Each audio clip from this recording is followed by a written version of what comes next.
Une route de campagne dans l'ouest de l'Ukraine. À l'entrée du village, quelques pneus font office de checkpoint.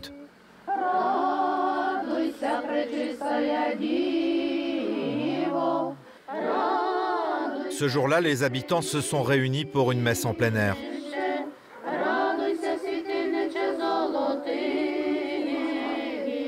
Il n'y a quasiment que des femmes. Les hommes, eux, sont partis à la guerre.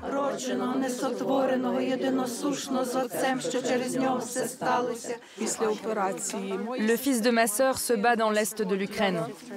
Oui, il y en a beaucoup. Il y a beaucoup d'hommes de notre village qui sont partis se battre.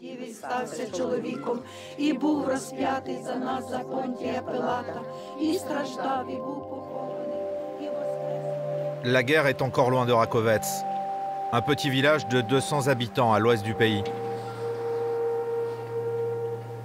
Pas de carcasse de chars calcinés, aucune trace de combat et pas l'ombre d'un soldat russe. Pourtant, au loin, résonnent des tirs d'artillerie et d'armes automatiques.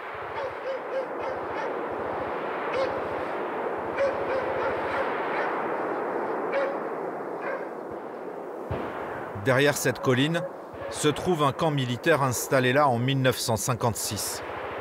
Aujourd'hui, c'est l'antichambre de la guerre. 400 jeunes conscrits de l'armée ukrainienne y font leurs ultimes manœuvres avant de rejoindre le front.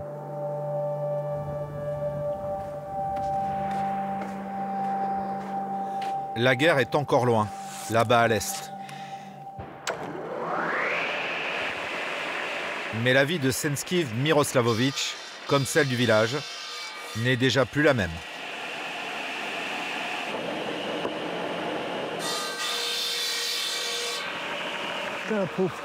Tout a changé. Oui. Ça nous a complètement chamboulés. C'est effrayant de sortir. 3 civils, des hommes, de la défense territoriale font un roulement de 3 heures par jour. Nous, les civils, préparons de la nourriture pour les soldats.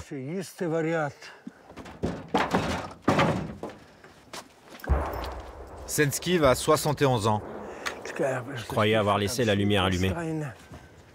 Il a décidé de ne pas quitter son village natal malgré l'invasion du pays. Aujourd'hui, il s'occupe de sa ferme et tue le temps en préparant le pire. Des lapins, quelques poules et Mishka, son cheval.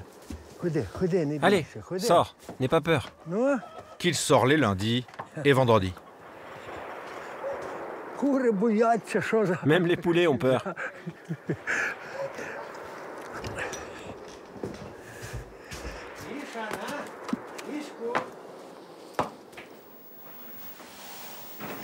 Sur les rares chaînes qui émettent encore, il suit l'avancée des combats. Il y a des gens au Kremlin, dans les cercles d'élite, dans les cercles des oligarques, qui ont certaines informations. Et ils comprennent où cette guerre va mener la Russie.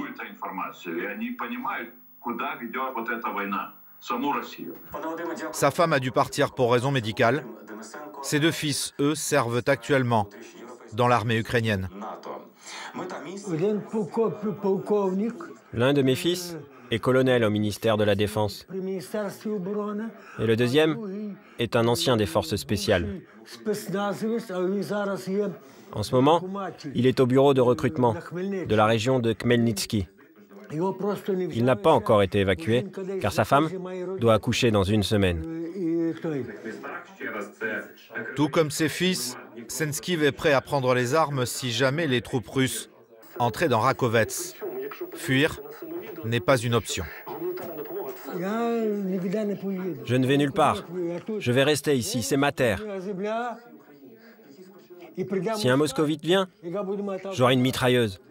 Je lui tirerai dessus. Et il explosera comme un ballon de baudruche. Je ne me cacherai pas, je resterai là. Je n'ai rien. Peut-être que certains ont des caves, des abris, comme certaines personnes qui vivent en ville. Mais moi, je n'ai rien. J'ai grandi ici. Et je resterai ici. Rester et mourir à Rakovets comme partout en Ukraine est une perspective bien plus envisageable que celle de grandir dans un pays meurtri par les bombes. Mais ici comme ailleurs, certains ont fait le choix de l'espoir. Sophie, s'il te plaît. Stéphane, assieds-toi et ouvre ton cahier. Écrivez en anglais, nous ne voulons pas la guerre. On va vérifier votre anglais par la même occasion. Dans sa vie d'avant, Natalia était apicultrice et vendait son miel aux touristes de passage.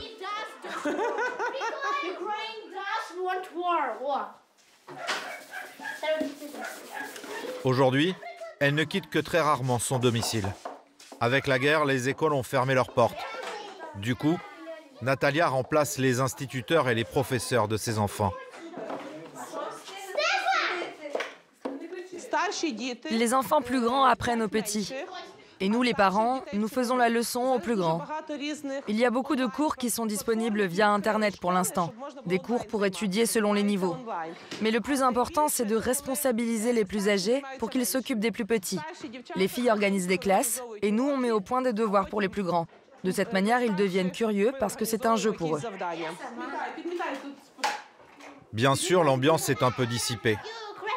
Mais qu'importe. L'essentiel est d'assurer la continuité de l'éducation de ses enfants.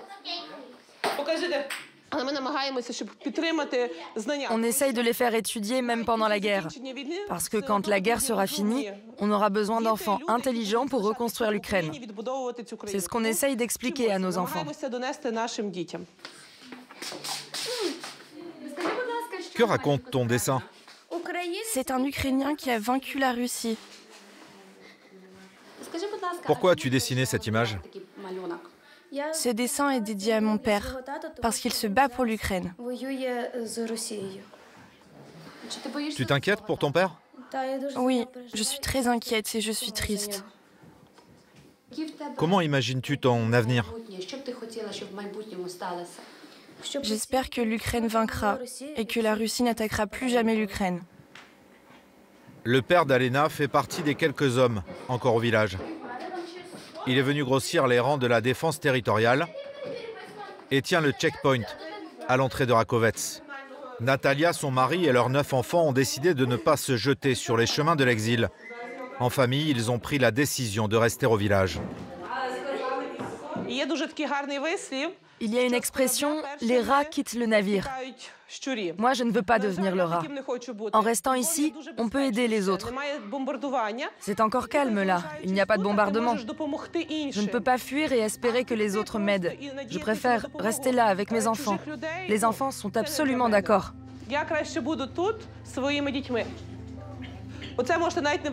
Ne coupez pas ce que je vais vous dire, ce sont mes paroles. Ne les coupez pas.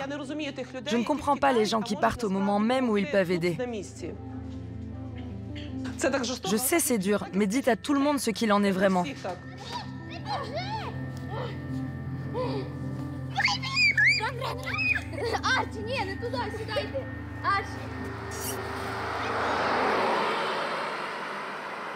À Rakovets, chacun prend sa part du calvaire. Les femmes se retrouvent tous les jours dans ce restaurant du village. Elles sont une quinzaine à participer à l'effort de guerre. Галина, Світлана, Марія, Оля, Надія, Галина, Анастасія, Галина et Христина. La brigade est au fourneau de 9h à 15h, sans uniforme ni galon. Pourtant ici, la chef, c'est elle, Alena. Маріє, Маріє, Сину Божий, помилуй, помилуй. De quoi parle cette chanson? C'est une prière. On demande à Dieu de protéger nos soldats. Nous prions Jésus. À Rakovets, Jésus s'occupe du salut des soldats. Pour la multiplication et la distribution des pains, c'est Alena et ses copines qui s'en chargent. Les femmes prépare jusqu'à 11 000 vareniki par jour. Le vareniki, c'est de la pomme de terre avec du chou à l'étouffer. On les prépare pour les soldats. On les envoie au camp d'entraînement et à l'hôpital militaire. On aide pour remporter la victoire. Gloire à l'Ukraine. Gloire à nos héros. Si tu veux nous aider, va là-bas avec Galia. Si tout le monde part, qui restera ici pour aider les soldats? Qui aidera l'armée, le village, le peuple?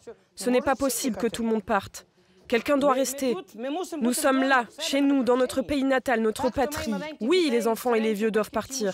Mais nous, les jeunes, on doit rester. Grâce à Dieu, les Russes ne sont pas encore là. Nous ne sommes pas encore sous les tirs. Cette partie du pays est encore en paix. Alena, vous avez peur? Bien sûr, nous avons peur. Nous prions, nous demandons au Seigneur une faveur. On a confiance dans l'armée et en notre président, alors tout ira bien.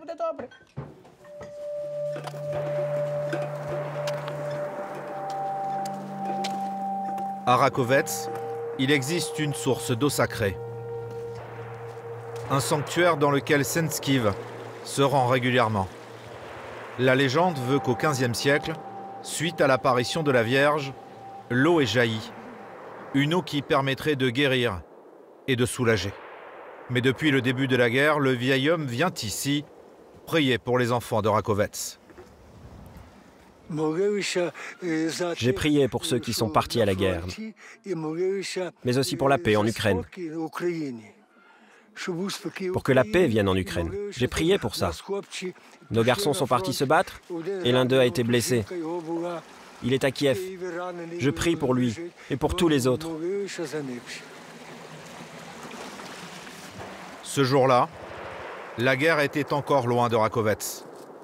Seul l'écho du champ de tir voisin venait rappeler que le pire était peut-être à venir.